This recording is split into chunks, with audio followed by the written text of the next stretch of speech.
எவ்வளோ பொண்ணு பார்த்தீங்க உங்க அண்ணனுக்கும் உங்களுக்கும்? எவ்வளோ பொண்ணு பார்த்து ரிஜெக்ட் பண்ணியிருக்காங்களா? இல்ல என்னதான் சொல்றாங்க?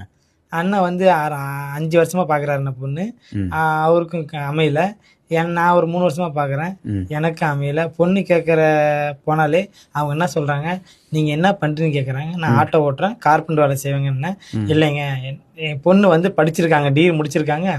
அதனால வந்து என் பொண்ணு என்ன நினைக்கிறாங்கன்னா, ஒரு ஐடி கம்பெனியில் ஒர்க் பண்ணுற பையனா தான் வேணும்னு கேட்குறாங்க.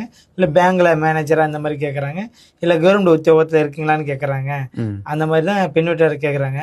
அதனால தான் நான் இப்போ எனக்கு வந்து எங்கள் அண்ணனுக்கும் சரி எனக்கும் சரி நாங்கள் எல்லாம் கார்பெண்டர் தான் செய்கிறோம். பொண்ணு அமையாமல் தள்ளி போயிட்டே இருக்குன்னு. அம்மா வேறே இல்லையா?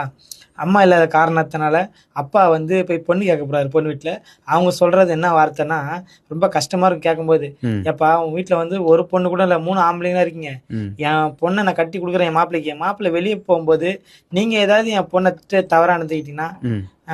வந்து யாருப்பா கேரண்டி?" அப்படின்னு எங்கள் அப்பா வயசானவர்கிட்ட கேட்குறாங்க. அதை கேட்டோன்னே என் மனசு ரொம்ப நொந்து போகுது. ஏன்னா நம்ம அந்த மாதிரி எந்த பொண்ணுக்கும் தவறாக பார்த்ததும் கிடையாது, பேசுனதும் கிடையாது இது வரைக்கும். ம். அதனால வந்து அப்பாட்ட இப்படி கேள்வி கேட்கும்போது தான் சரி நம்ம இப்படி பண்ணி ஆகணும்னு ஆட்டோ விளம்பரம் பண்ணிட்டு சென்னை ஃபுல்லாக போஸ்ட் ஓட்டிகிட்டு இருக்கேன்.